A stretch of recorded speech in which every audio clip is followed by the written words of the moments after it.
Hello, adventurer. To post or not to post? That is the question today. Hey, Mark. Hey, John Eric. What are you doing? I thought I'd be you for a moment.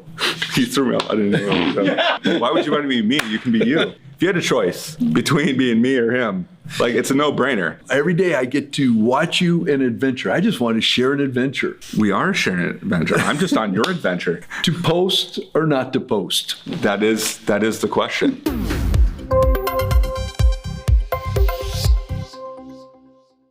Hello, adventurer. Well, in today's episode, we're going to talk about maybe what to post. Well, more importantly, what you should never post. Do you want to be known for the things that you are against or the things that you're for? I think sometimes people don't understand. When I look at their feed, all they're communicating is everything that they don't like about the world instead of encouraging the things that you do. You see, I look at social media as my daughter on her dream board. She wanted to plant a garden, and I learned a lot about life through having to plant a garden with her. And you know what I wanted to do? I wanted to feed and fertilize those things that I wanted more of, and the things that I didn't want, I needed to weed those away. The things that were maybe negative, those rabbits that would jump in, I had to put fences around. I think of social media sometimes like that garden. The things that I want to see more of, man, I water and fertilize those. I high five and I comment on those things. The things that I don't want, I gotta sometimes remove some things. Sometimes I gotta build a little bit of a barrier because I don't want that negativity to come in and eat some of those things that are good. So start thinking of it more in those terms. It's not a technical thing, it's a human organic thing. There's this proverb that says, the power of life and death is in the tongue.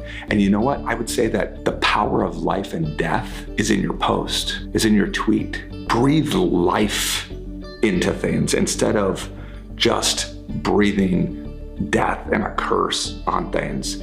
So we have a saying that says, don't feed the trolls. Jeremiah had to Google this for me. But it says, one who posts a deliberate, provocative message to a news group or a message board or your Facebook wall or a tweet with the intention of causing maximum disruption and argument. You know what? There's gonna be trolls out in the world. Don't feed them. There's gonna be people that post stuff and you just wanna go, that makes me so mad, but you're being baited. That's what they do. You have to realize that their satisfaction comes out of your response. So when you want to feed into that, even if you're right, you're never gonna convince them.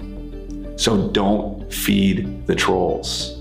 You wouldn't go on stage in front of a lot of people and criticize your children. If you're a horrible parent, you would. You know who you are. The Home Alone parents weren't horrible. That's a great family. They left their kid twice for Christmas. You do have a point there. Once, it's kind of understandable, but twice? What happened the third one? Didn't see it. Post on my wall, it happened in 3. Just put hashtag spoiler alert. Let me know what happened. But when you go on social media, you have to realize you're taking a microphone, you're taking a stage.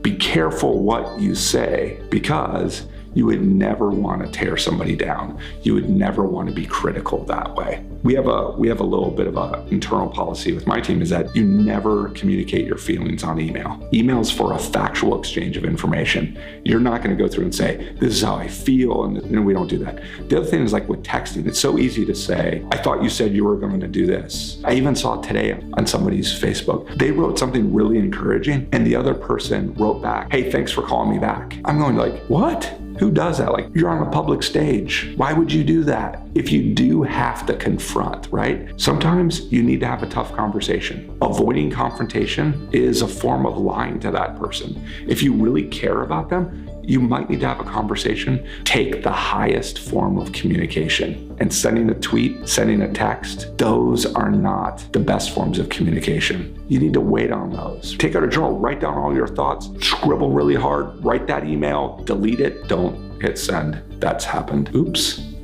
I did not mean to send that. If there is an issue, talk to that person, sit down with that person. If you can't, try to maybe get a video chat. You can't do that, like maybe a phone call. Take the highest form of communication that you can and understand that social media is to spread a lot of good and not to go and amplify the bad. So if your question is what to post and not post, post a lot of things that breathe life into people about how you want to help people, about your adventure, about how you're having fun. Those are great things you should post. All the things that are criticism and negativity, just realize that all it's doing is reflecting those things. Don't post that. Don't amplify that. So this is probably a really good time to reflect and maybe look at your feed. Maybe look at your tweets. Look at your Instagram feed, and you might go back and maybe say, hey, you know what?